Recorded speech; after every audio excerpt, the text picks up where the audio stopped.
morning. Thank you very much for coming to this panel on competition and cooperation in the nonprofit sector. My name is Melissa Berman. I'm with Rockefeller Philanthropy Advisors in my day job, and as a side job, I'm an adjunct professor at Columbia Business School, and also proud to be part of the governing board for this conference. We have three fabulous panelists here to share an interesting cross-section of ideas, experiences, and insights about the whole issue of competition and collaboration in the social sector. I know that one of the most frequent criticisms of the nonprofit sector from funders or those who are just new to the field is that they look over the landscape of, let's just take the United States, which has more than 1 million nonprofit organizations and rising, and they ask themselves, why are there so many organizations that look like they are serving the same purpose? How inefficient is that? Why aren't there more mergers? Why isn't there more consolidation? Look at all the economies of scale that people can get. And I think that's one way of looking at the issue, but clearly, as I think you'll hear, there are other perspectives. Jerry is going to talk a little bit about some of the differences between competition in the business sector and competition in the social sector, which he's uniquely equipped to do with a background initially in business and now as a philanthropist. But one of the interesting distinctions between the two sectors is that, first of all, in the social sector, you often have a lot of organizations that are community-based. And a community-based organization is not really going to be fulfilling its purpose and serving its constituents if it becomes part of, shall we say, a conglomerate. The entire idea of local governance and local focus and thinking of constituents, in essence, as shareholders, means that that's exactly the size and scope that organization should have.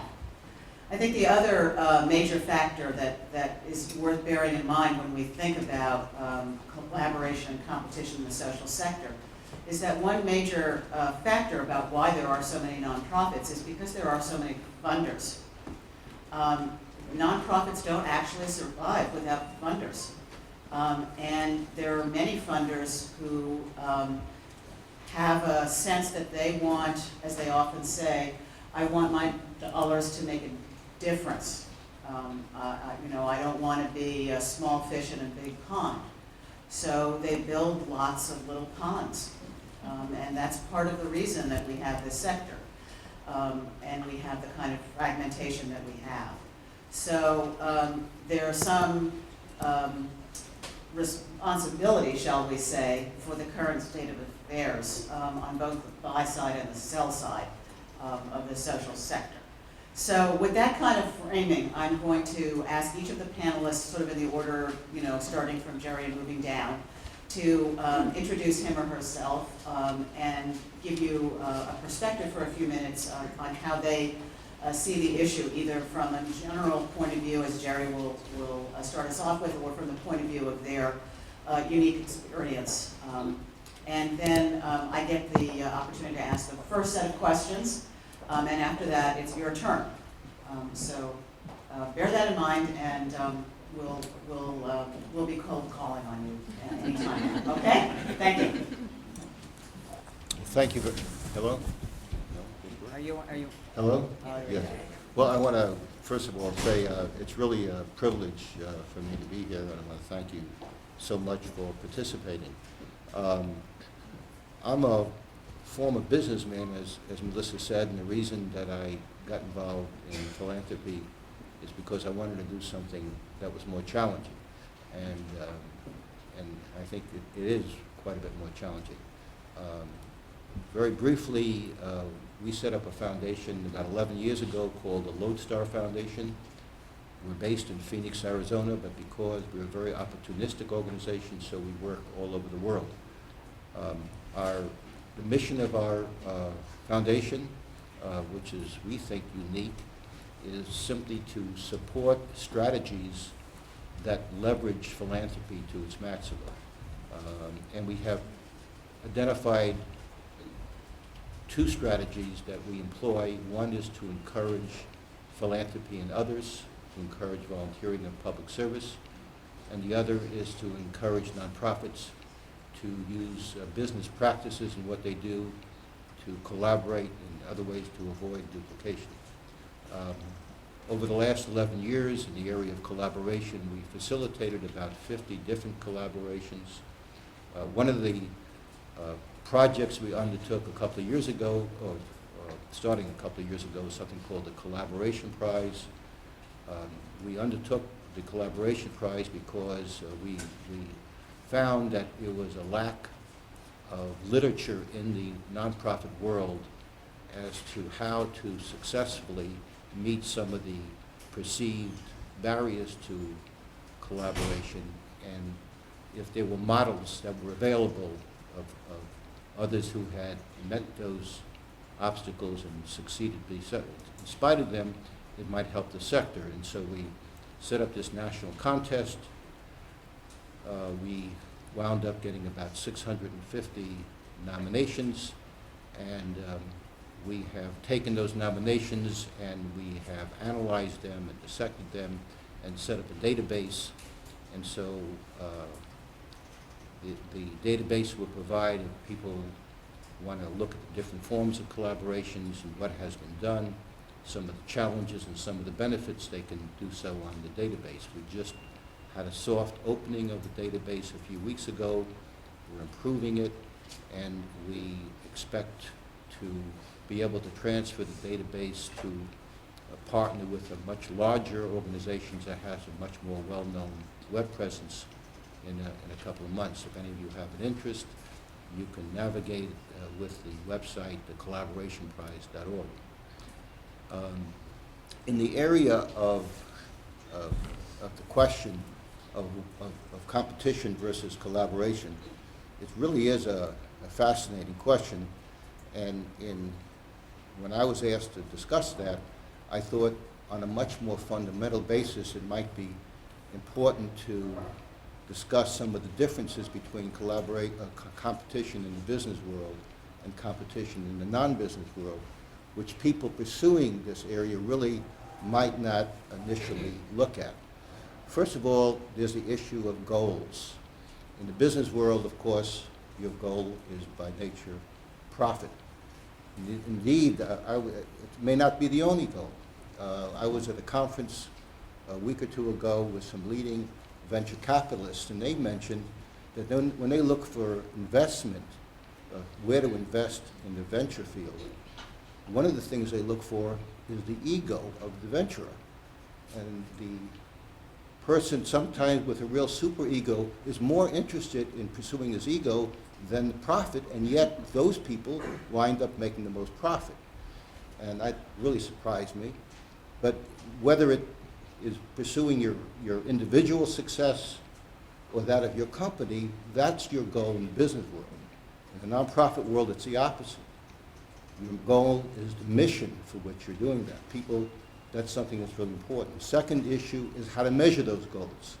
As may have been pointing out, in the business world, it's real easy. Profitable companies stay around, and the ones that are not profitable go away. It's like the Darwin theory of the survival of the best. In the nonprofit world, it doesn't work that way. Measurements are extremely difficult. You could fill this room with all kinds of theories and ideas and concepts of how to measure outputs. And even when you can measure those outputs, it becomes more challenging when you're trying to compare the energy and money invested in a particular outcome by one nonprofit and comparing that with another that has a different theory of change to try to do the same thing. And many of these outcomes cannot be measured for years, if they can be at all, and many of them can't at all. So the bottom line here is that the benefit of competition in the business world to provide the survival of the best doesn't necessarily apply in the nonprofit world, and some might not, and many maybe, that might not otherwise be successful resources or funds, they stay around and they crowd the field. The third difference, very quickly if I can, is the area of confidentiality. In the business world, the company comes up with a new idea, they try to keep it confidential as long as they can. And indeed, some ideas, if they can patent them or copyright them to prevent others from using them, that's what they do. In the nonprofit world, it should be the opposite. It should be mandated the opposite. Ideas right from the onset should be shared, because the goal is not the success of the company, but the goal is the success of the sector.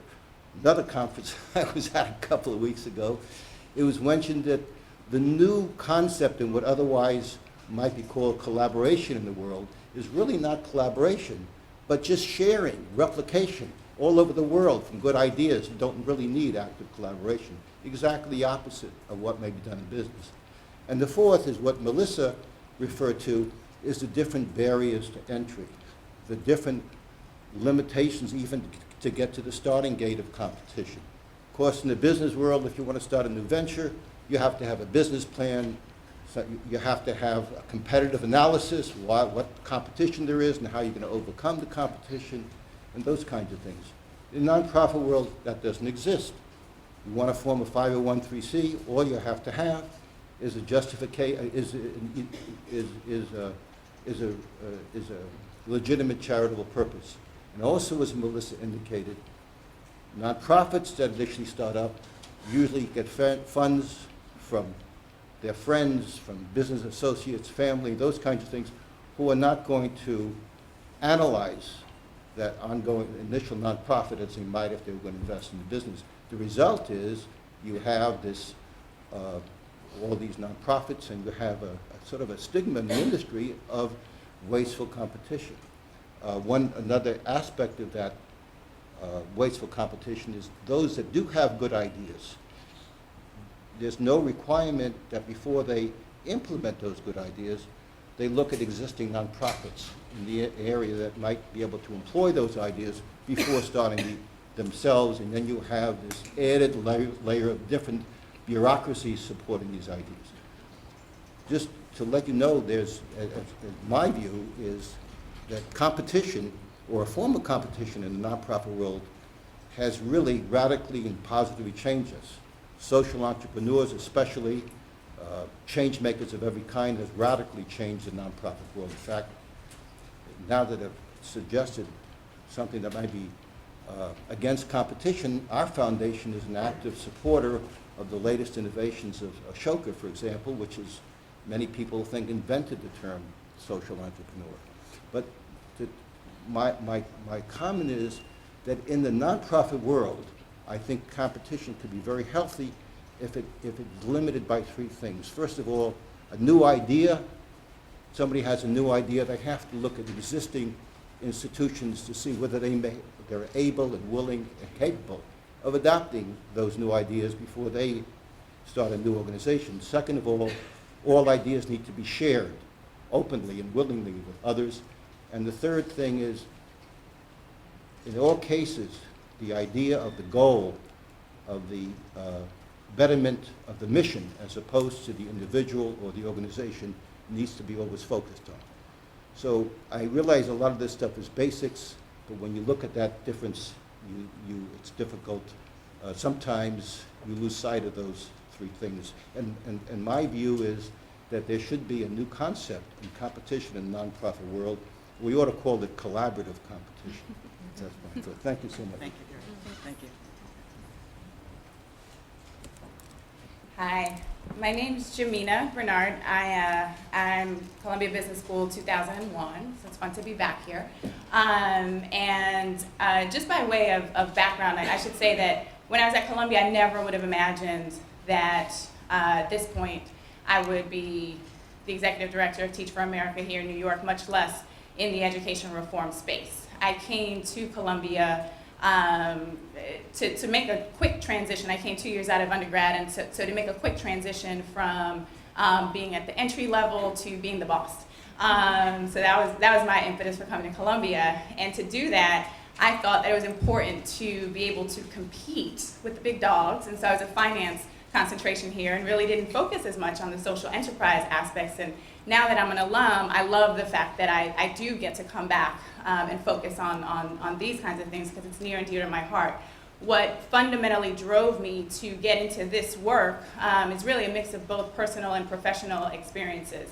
I grew up in Section 8 housing in the South Bronx, went to a mix of public and private schools, and went on to Yale University, did economic development in Upper Manhattan for a couple of years before coming to Columbia, never strayed too far from New York, and then went to Deloitte Consulting and was in their public sector practice for a couple of years. A year of that I was with the UK government, so I was actually abroad in England for a year.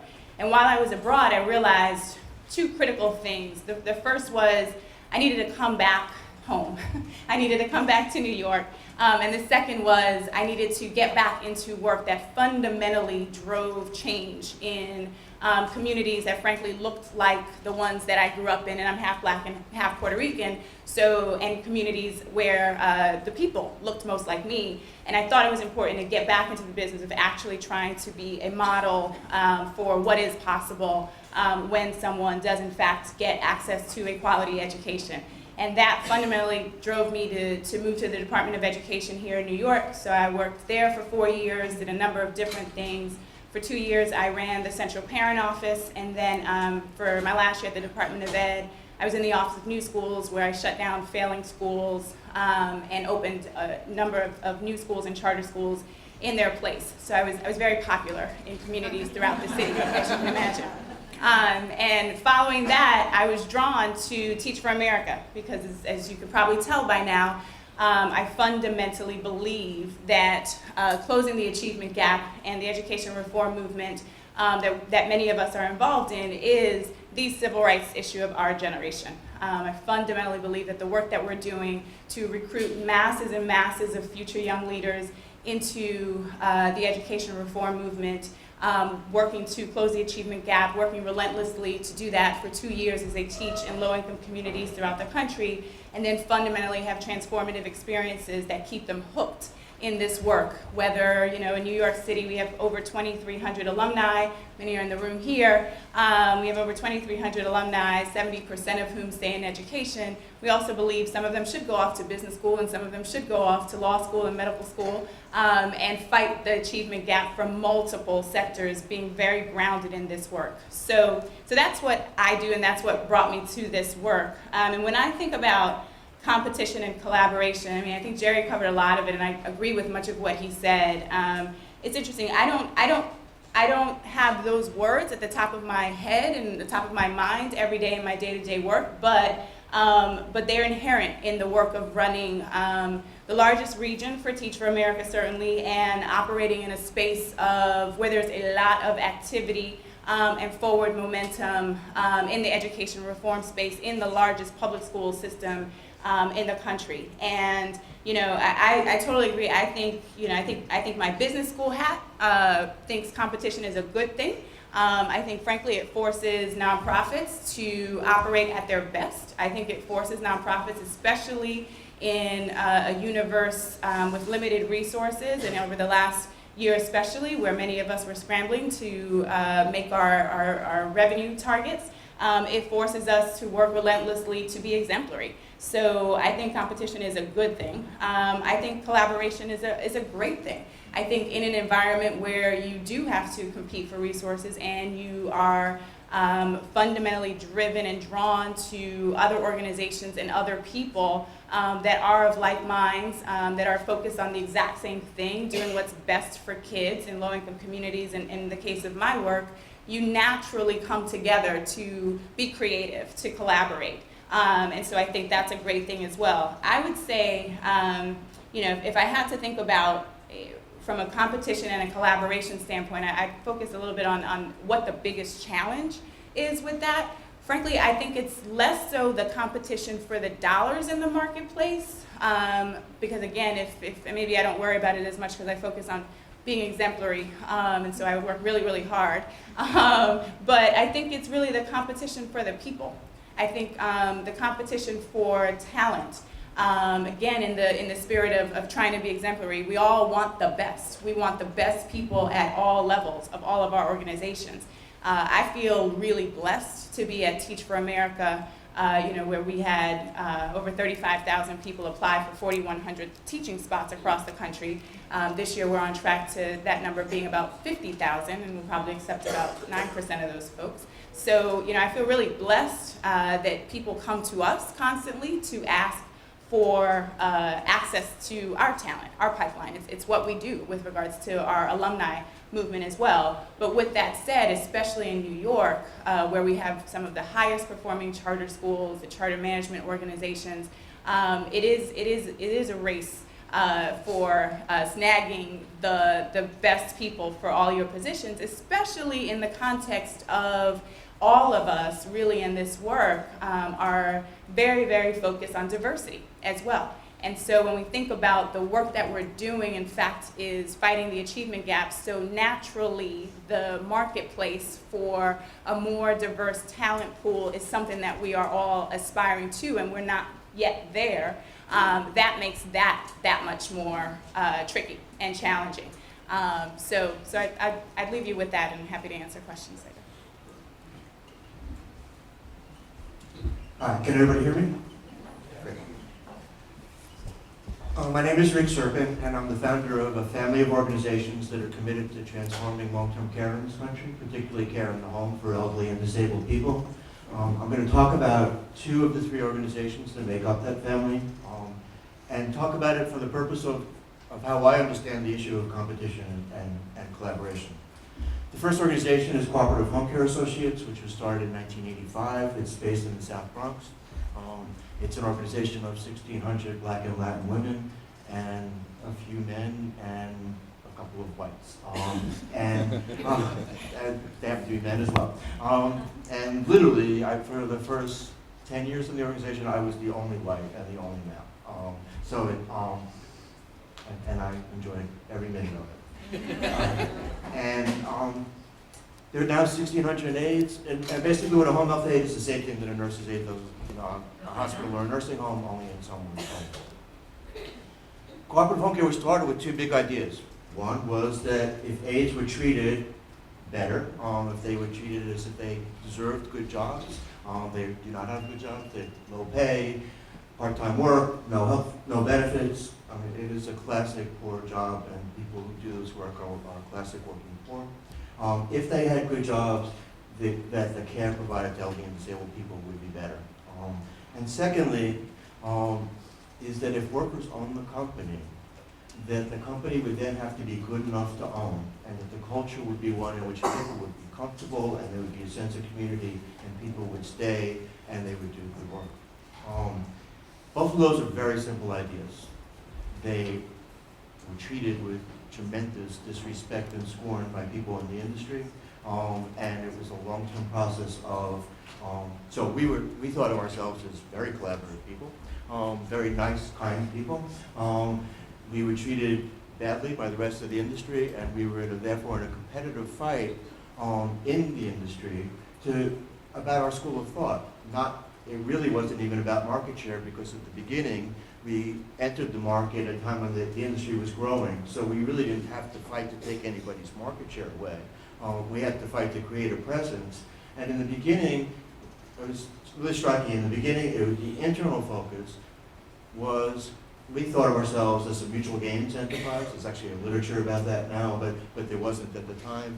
And meaning that workers and management were in this together in a collaborative effort to make this a good company and a community.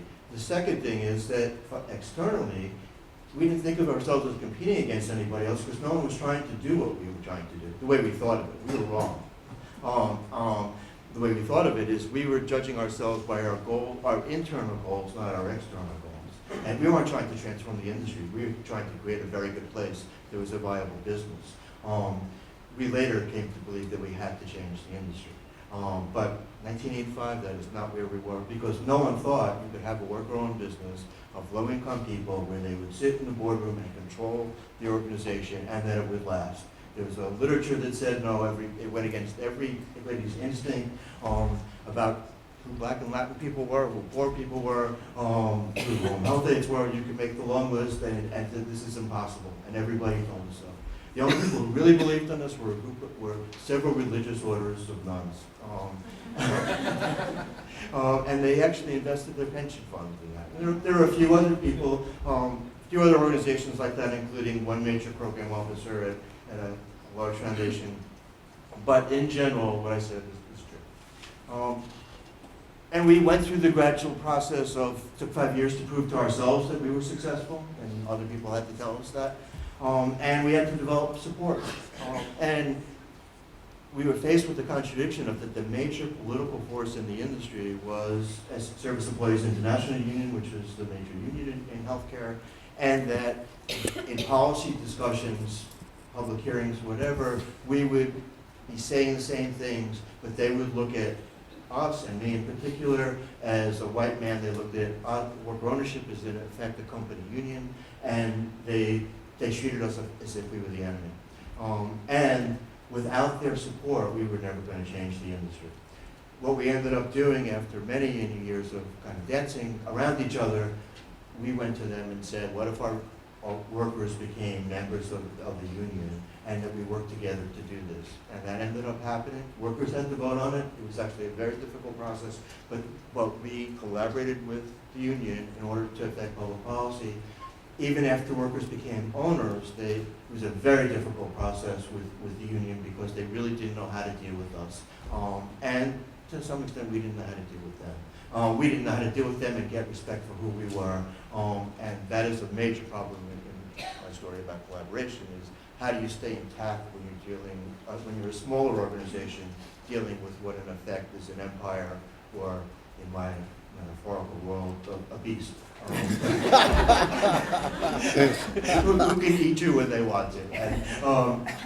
And a metaphorical world is quite real for someone like me. So that, and the other major, we had one major contractor who was a very good contractor and a major force in home health care, a progressive force in home health care. There were 3 different efforts to collaborate with that organization around things that would create upgraded positions for home health aides. In each one of those cases, the executive staff said, yes, let's do it. In each of those cases, the finance staff and the line staff said why. And there was no short-term financial benefit for them to do it, and it was a major disruption in their life. It was an extra thing to do. And each one of those efforts died. And what happened out of that is that we became convinced that we had to create our own organization that was at the level of those contractors. So those of you who know the for-profit world, the notion of being a minority partner in a firm means you might as well not be anything, and except get the money, but cash your check, hopefully. And the notion of being a subcontractor, the 3 letters in the beginning of that mean everything. Sub means you have no control over anything, no leverage, even if they love you. And we were respected. We were always told we were the '1 subcontractor, but we were still a subcontractor. And there was one chief financial officer, not of the agency that I gave you some description for, the one CFO, he said, why should I give you more money? And I looked at him like, what are you talking about? Why should you give us more money? He said, aides are like buying office supplies. I can go down the street and get them cheaper. And besides, wanted to pull him across the table and hit him. All the kindness in me kind of went out of my body. The notion that was a prevailing attitude of how could you collaborate with somebody who basically said what you did and what you tried to make into a premium service wasn't worth anything, and and yet we had to, at the time, we had to do business with that organization. Although 1 year later we walked away from the relationship and said we're not. And many other places felt like they had to. Which takes us to the year 2000. We started this other organization called Independence Care System, which I now direct. I remain chairperson of Cooperative Home Care.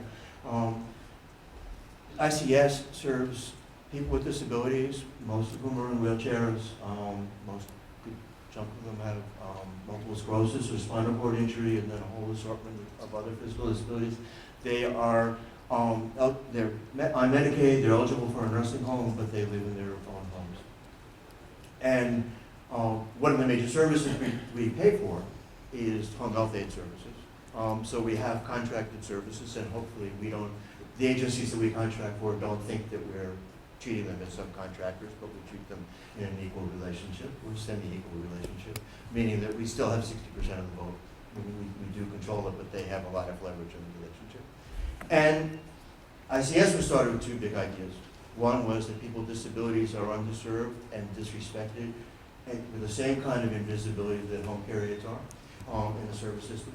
And if we treat, the second idea was, this may sound familiar, is that if we treated them as members of the organization, they couldn't be owners because in Medicaid, consumers can't be owners of anything, that if we treated them as if they were members of this organization, we would be able to talk about what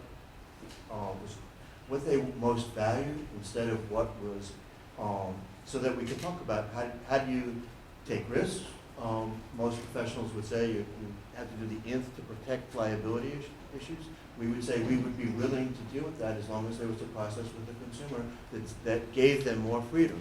And we would live with the implications of that. We would live with the implications of getting a high-end wheelchair for somebody if they gave up something else. That we could talk to people as if they were people instead of some formulaic way that was defined by professionals.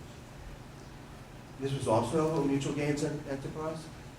The collaboration, though, was between professionals, managers, and consumers, or members. When you're dealing with nurses and social workers, for any of you who know this, that it's very hard to get them to collaborate. In fact, the worldviews are very, very different. To get people for any kind of professional to give up their notion of what is right versus what a consumer thinks is right, and some of us may have dealt with this in our own families, is also very difficult. So we spend a tremendous amount of energy and resources dealing with collaboration in our own organization between the different actors. And going back to what Jerry said about for-profit versus nonprofit, there is nobody else in a for-profit world. We would have a niche.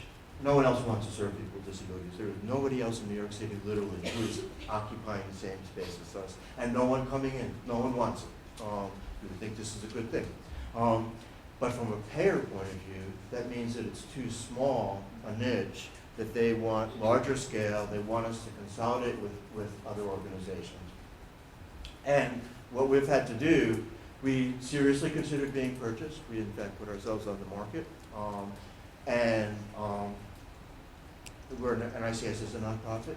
We were in serious negotiations, and we ended up opting out of those negotiations because it became really clear that they were buying our members but not our model, and that they would not have kept anything we had built up intact. And after a couple of years, and we just decided that if that's true, then we were committed to trying to make it work without doing that. And the last thing is that I would say is that the verdict is very unclear what happens with ICS, cooperative home care. Cooperative home care has doubled in size because of ICS, so we're highly linked in our operations. But what we're now faced with, in much the way a software company is, in terms of an operating system, we're faced with trying to establish a new norm in the industry about what the right way to do things are, so that what the state looks at, whether it's for disabled people or elderly people, what is the operating system in effect, in the same way that video cassette recorders were competing with each other in the early days about what happens with each company's model of doing it. And we really are in that level of competition, but in each case I would say we're looking to define a space where we can, on our side of the road, we collaborate highly with organizations, and on the other side of the road, we're fighting. And we're always looking to define that space because our survival is dependent on getting the market to be more like us. And there's always a push-pull tension about that. In the case of cooperative home care, we've won more than we've lost. That's over a 25-year period. In the case of ICS, it's unclear if we'll have 25 years from now. Thank you. All right, thank you all. I want to throw the first question out for all of the panelists to answer. In essence, our model here in the U.S. Is one that is based on the idea that individual innovation and creativity creates a great deal of value and benefit. And we see that first of all, in the favorable tax treatment for philanthropy itself, because in many other countries around the world, the assumption is that it's the public sector that is best able to fulfill this purpose. But here in the U.S., we feel that it's worth giving somebody something of a benefit if they use those dollars for direct charitable purposes rather than handing them over in taxes, right? So we reward and believe in individual ideas and individual action to help solve social problems and create social goods and public goods outside of the public sector. Second, as Jerry has kind of hinted, there are very low barriers to entry, so to speak, in the nonprofit sector. There's very little that you need to do in order to register yourself, so to speak, as a nonprofit and begin to operate. So the question is, how do you weigh the sort of costs and benefits of encouraging creativity and encouraging the new ideas? Teach for America was a new idea.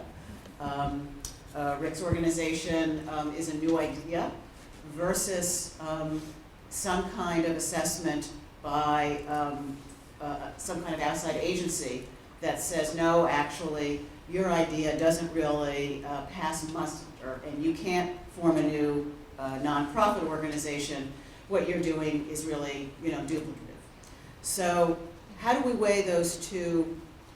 How do we weigh those two values? Creativity and innovation on the one hand, and efficiency and collective action on the other. What's the trade-off? How do we make those decisions?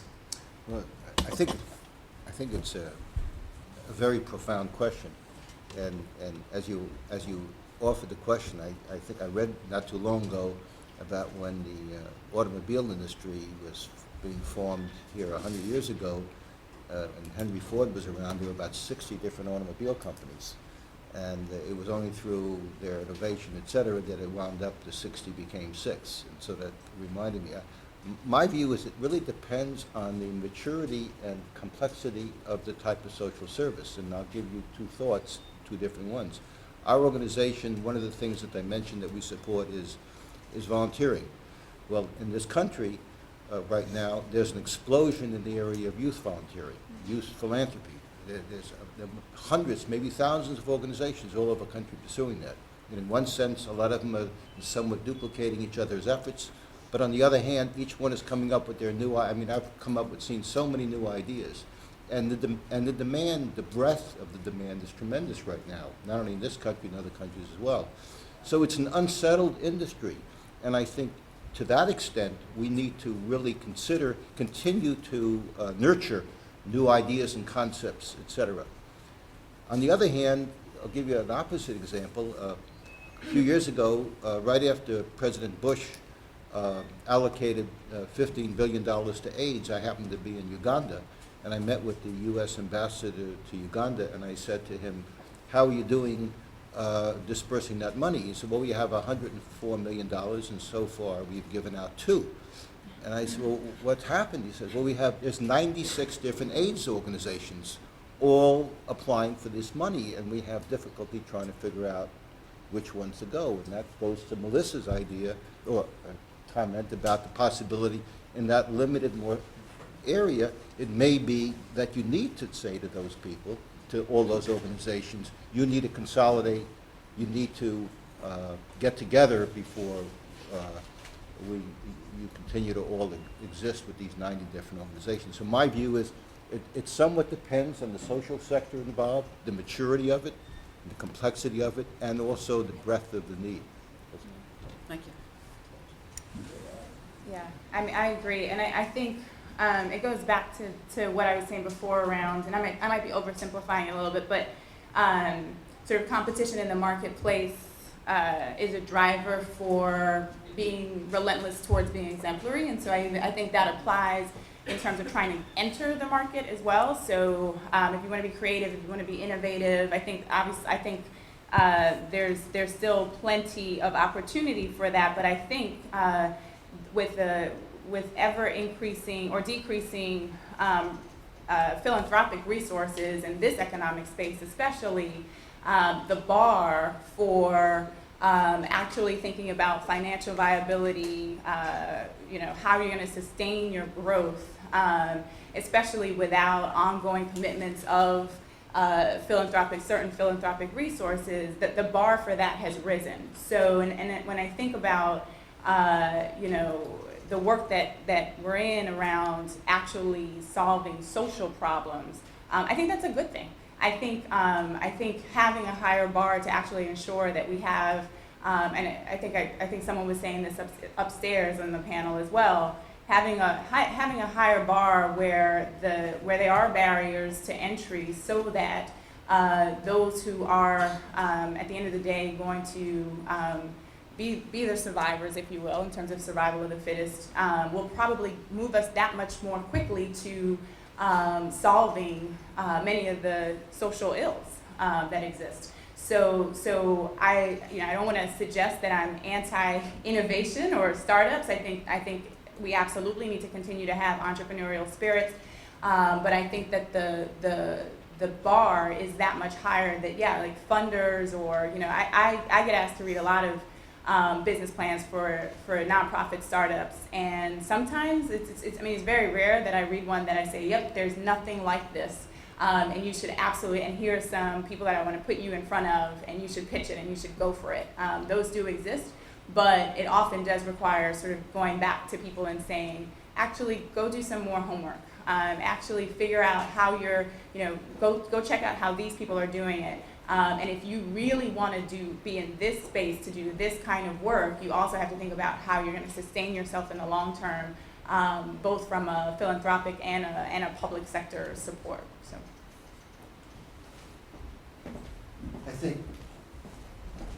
I actually think that's very true, and at the same time, it depends on what sector you're operating in, and to what extent public funding and regulations define the work. So in healthcare, for instance, I think this is also very true in education, that the bar is very, very high. The regulations make it very, very hard for a new entrant to come in.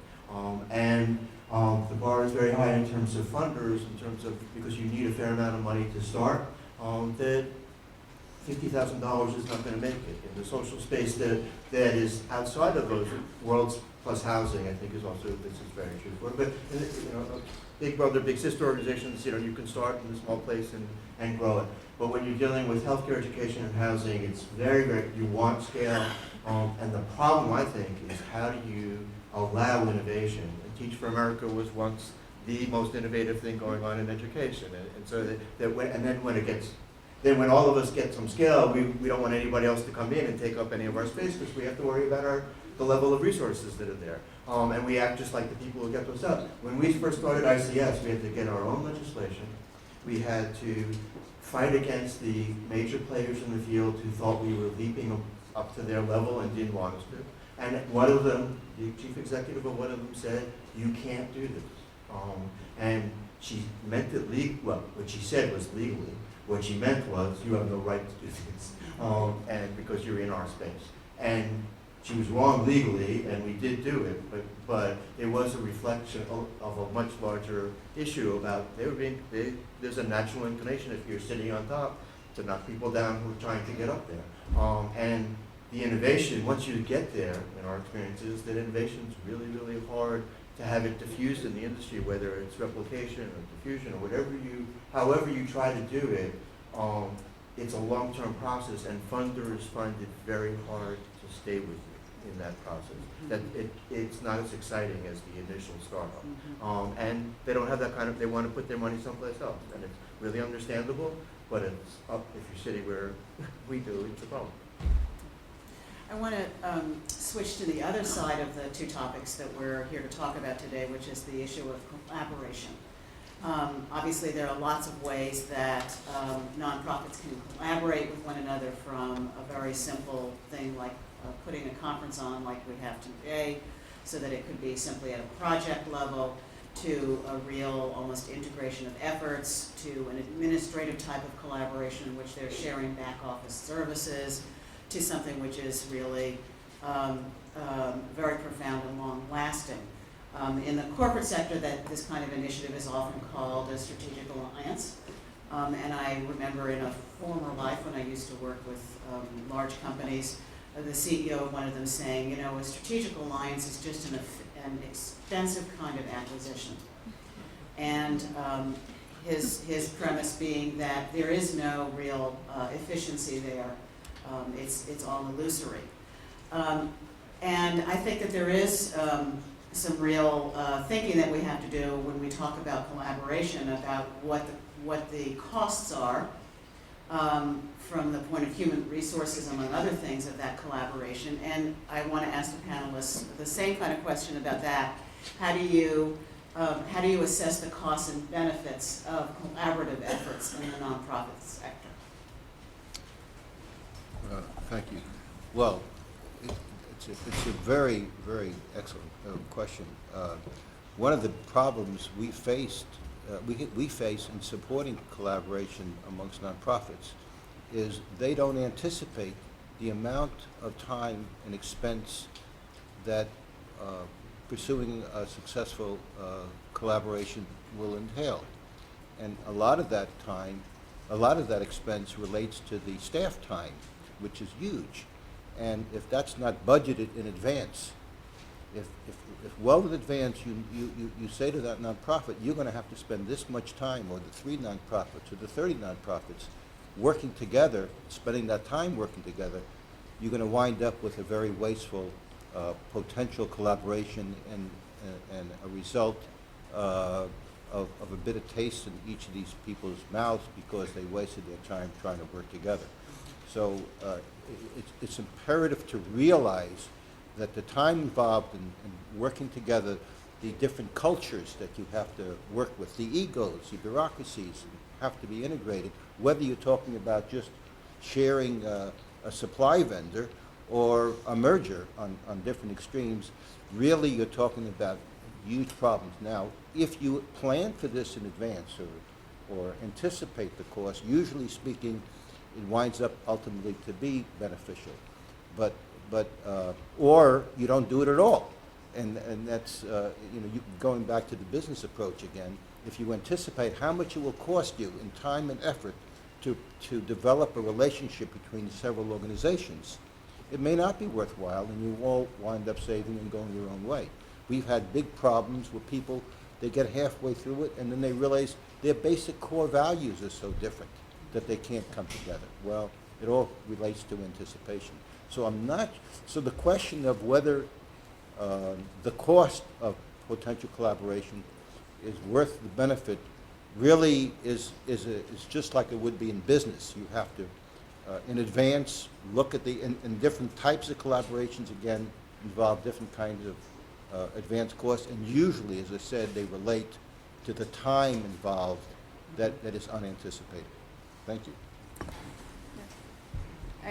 I totally agree. I mean, I think in the education reform space and for Teach for America specifically, many of our organizations are, if I think about sort of the high-performing charter management organizations, if I think about the schools of education, and then I think about Teach for America, I think we're getting to a place in our maturation in the industry where it does make sense to start thinking about how we collaborate. And I do think, again, the economic environment has forced us all to have the conversations that we weren't necessarily having before. And I think as we're all rapidly growing, the issue that I said before around the challenge of talent has also forced us to come together and start having honest conversations. So I think we're at the beginning stages of that, and we certainly here in New York have begun to experiment with a lot of different things. I shouldn't say a lot of different things, with 1 or 2 things. One, in the talent area, we actually have begun to put together a partnership agreement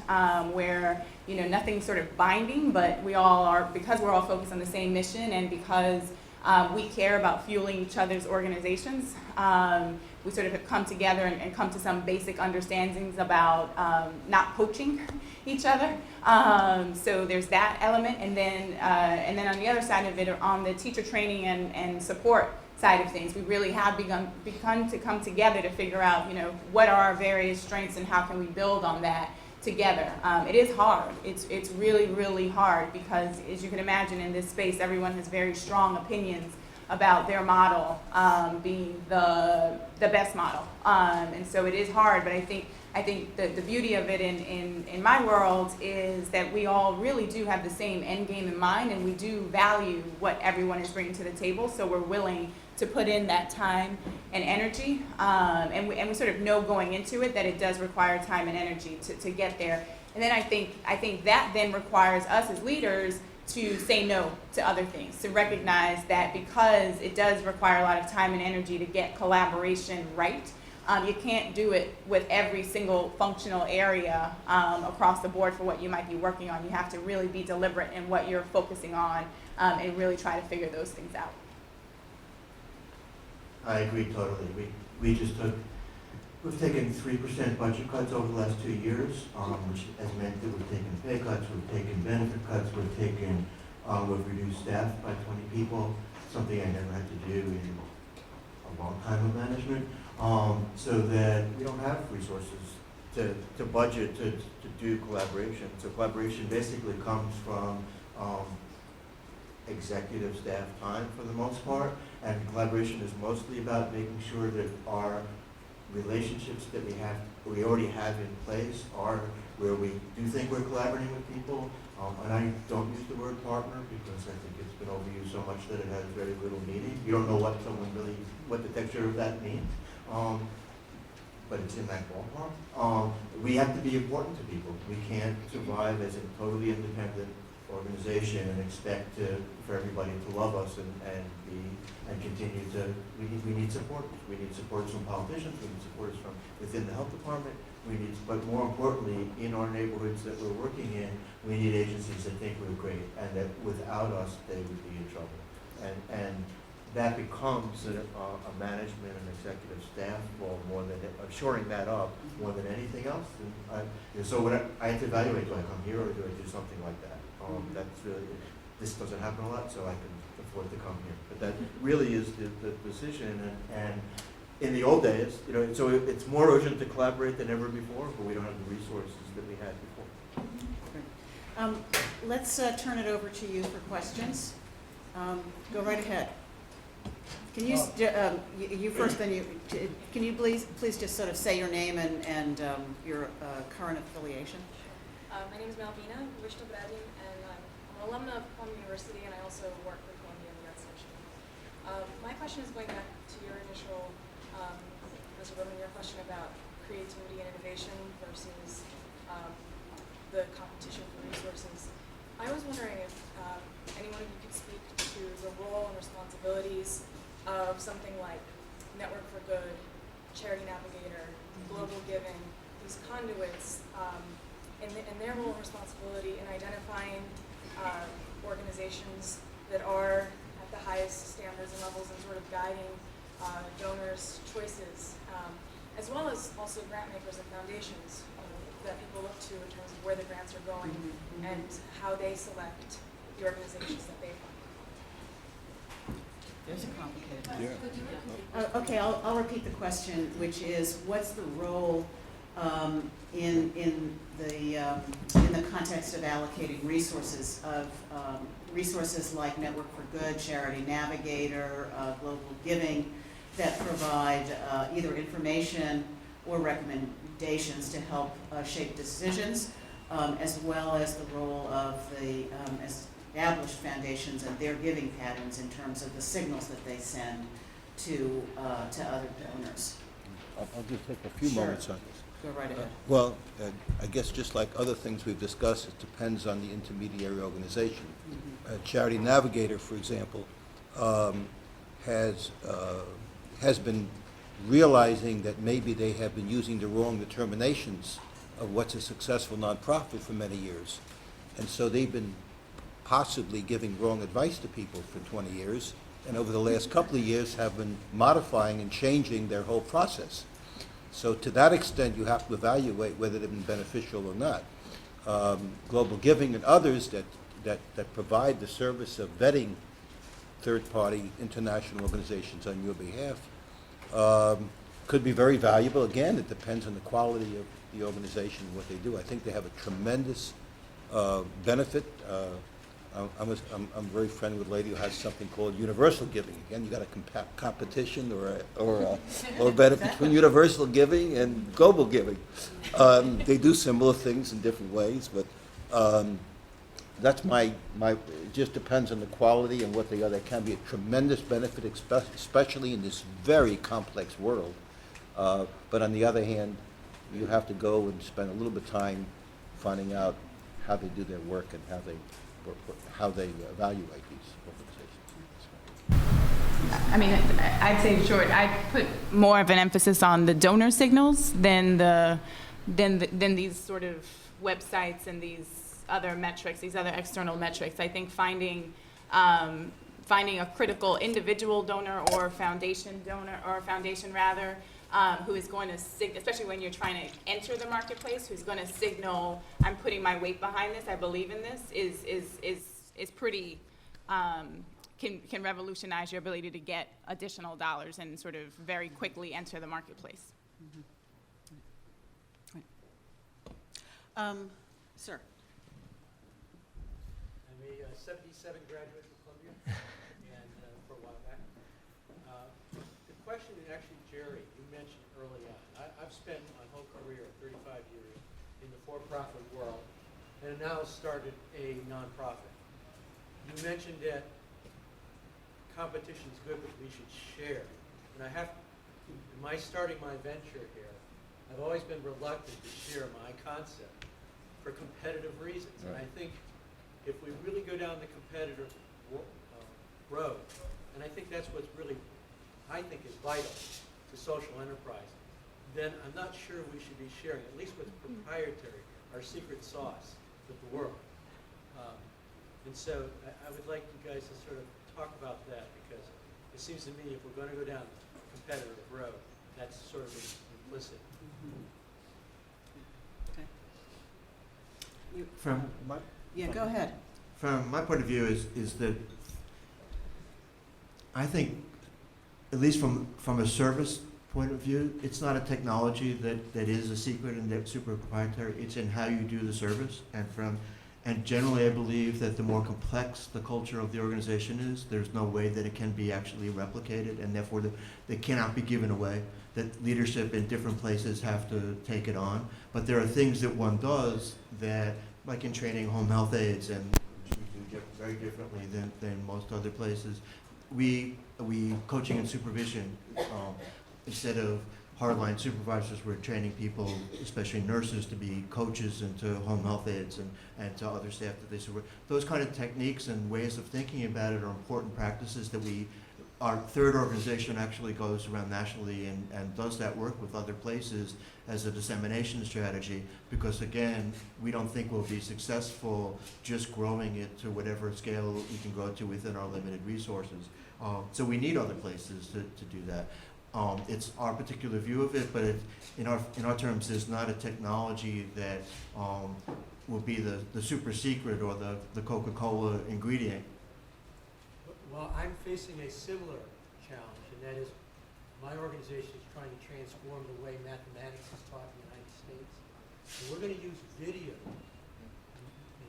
the best math teachers in the country. And then we have a way of transmitting that to other teachers. And so the whole idea is scalability. Right. And so that's something that if you really entertain scalability, then anybody can copy your scalability. Because that's Right. Well, I mean, what you're, in essence, the issue that you're raising is a very interesting one because you're talking about something which is could be considered a social enterprise, right? And social enterprises often kind of, slide around on the border between nonprofit and for-profit in their operations and their outlook, et cetera. So on the one hand, there's a desire to have proprietary information and to think of this as competitive. On the other hand, these are public dollars that are supposed to be for the public benefit, which goes to Jerry's point about share. So to me, that's one of the reasons that some of the new kinds of entities that are developing, the L3Cs and the B2s as they're called, that can actually sort of write some rules of the road about how social enterprises can both be for-profit and highly competitive and proprietary, et cetera, versus also serving something of a public benefit. And that's, you know, in my opinion, one of the ways that circle is going to get squared. But right now, you're patrolling the borderline there, right? So, I think we have time for a couple more questions. Back there, this gentleman. Yes, black sleeve. I'm sorry, Yes, I'm David Andrews. I consult with not-for-profits on their fundraising. And it's been my experience that the ultimate competition between not-for-profits is for donors. And collaboration, when it happens, is frequently what I like to call forced collaboration, where the donor says you either collaborate or else. I've seen examples of that fail miserably, a waste of time and a waste of resources. Is there any best practices? Are there experiences that donors could share with us where forced collaboration has worked to everyone's benefit? Because I think we desperately need that sort of best practices, or at least some sense of what the success stories are, if there are any. I think one example, and it's a new example, so I wouldn't describe it as a best practice, but it's in the education reform space, it's the collaboration, it's the Robin Hood forced collaboration between Teacher U's. It's an organization called Teacher U, so it's a forced collaboration between 3 charter school management organizations, so Uncommon Schools, KIPP, and Achievement First, 3 of the highest performing charter schools in the country, have essentially been forced to collaborate on teacher training and professional development for their teachers. And so they started a couple of years ago, and then going into their second year, they invited Teach for America to the table as well. And so none of our individual organizations are receiving money for this. We all receive money from Robin Hood. And so we care about making Robin Hood happy. And so it's a forced collaboration, but again, it's a really good example of focusing on what is really working well at each of the organizations and encouraging us to figure out how to continue to improve by coming together. So I think that's one good and new example in the education reform space. Okay, I think we have time for one more question. We don't have time for one more question? We don't have time for one more question. I'm sorry, just speak up, Amanda. Sorry, I think we have people waiting to come down. We have people waiting to come down. Thank you all very much for your attention. Please join me in thanking the panelists.